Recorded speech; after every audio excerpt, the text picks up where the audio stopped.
Let's talk about relationships. I'm Christiana Moore, Associate Director of ASU Wellness and Sun Devil Fitness. Setting boundaries are important in any relationship.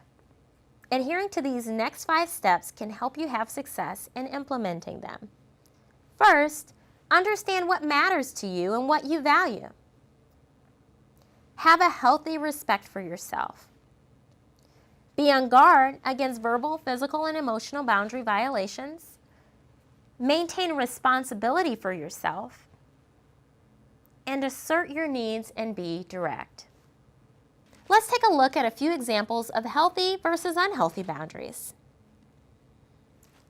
Maintaining a healthy boundary would be feeling comfortable with saying yes or no and being okay when another person says no to you.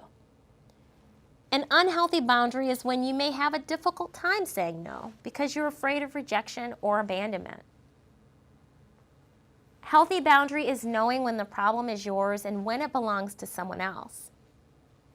An unhealthy boundary may be taking on another person's problems as your own. A healthy relationship is when you share personal information gradually and in a mutually sharing and trusting relationship. An unhealthy one is maybe you share information too soon before establishing mutual trust and sharing.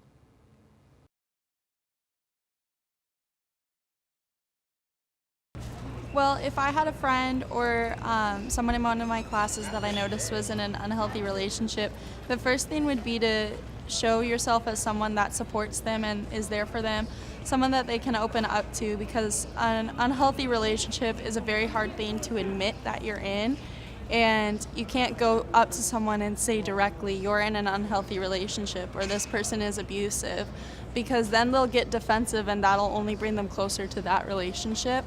It's really important just to be there for them, to be a good listener, to help them come to the conclusion themselves that it's a relationship that they don't want to be in anymore. And the best thing you can be is loving.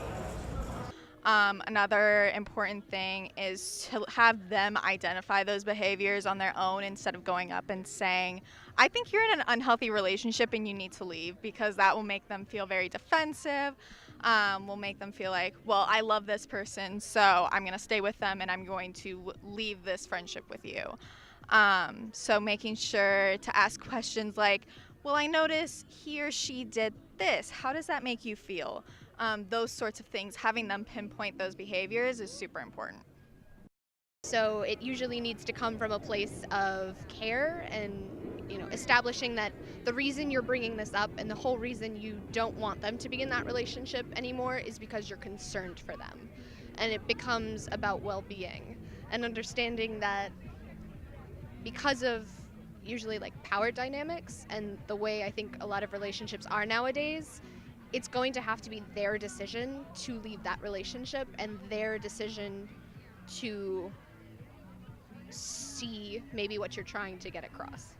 For additional information on healthy relationships, visit wellness.asu.edu. Additional resources on campus that can be helpful are sexual violence prevention, ASU Health Services, counseling services, and Sun Devil Fitness.